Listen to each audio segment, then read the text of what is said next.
The death of a grocery store legend. Hook. Del Monte was a name you trusted in your pantry. Today, that 138-year-old legacy just filed for bankruptcy. Brief historical hit. Founded in 1886, once ran the world's largest cannery. Transition into shock.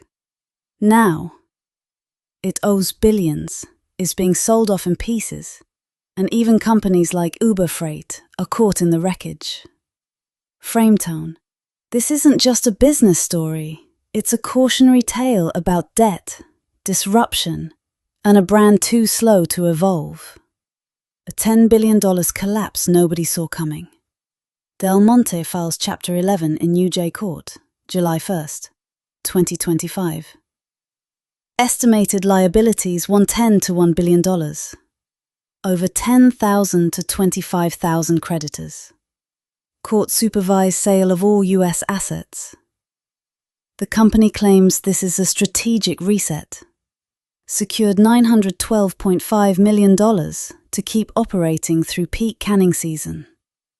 Transition. But while the operations continue, the truth behind this collapse is anything but smooth.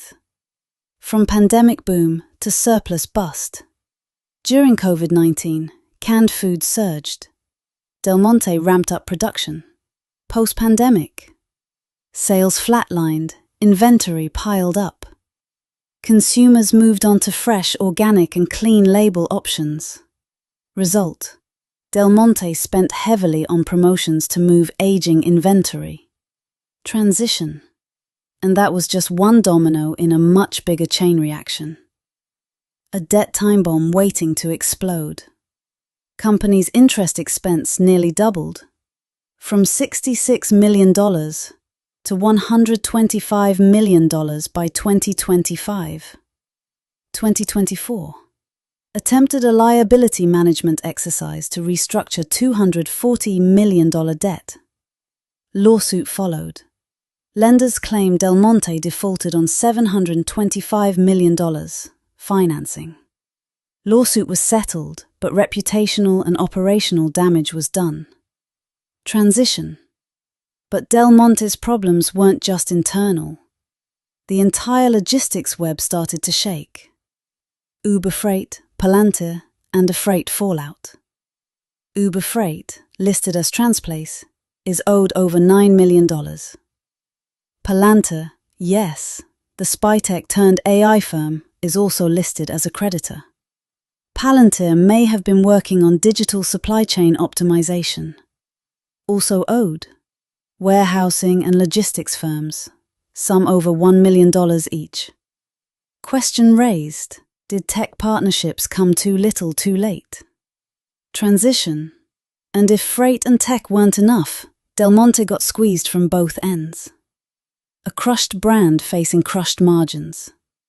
Competing against fresh food trends and private label store brands.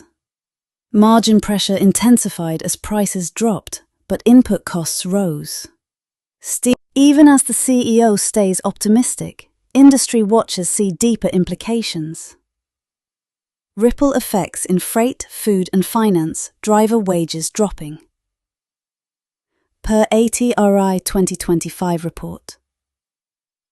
Freight demand cooling. Class 1 railroads facing merger buzz. Signs of bigger instability. Del Monte's collapse exposes fragility in supply chains, especially food-focused ones. Transition. And while the story of Del Monte ends here, the story of food disruption may be just beginning. Conclusion: the end of an era or just the start? Del Monte's 138-year history shows how even trusted names fall behind.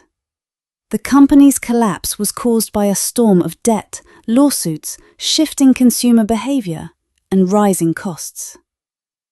The brand may survive in name, but as a symbol, it's forever changed. Final thought.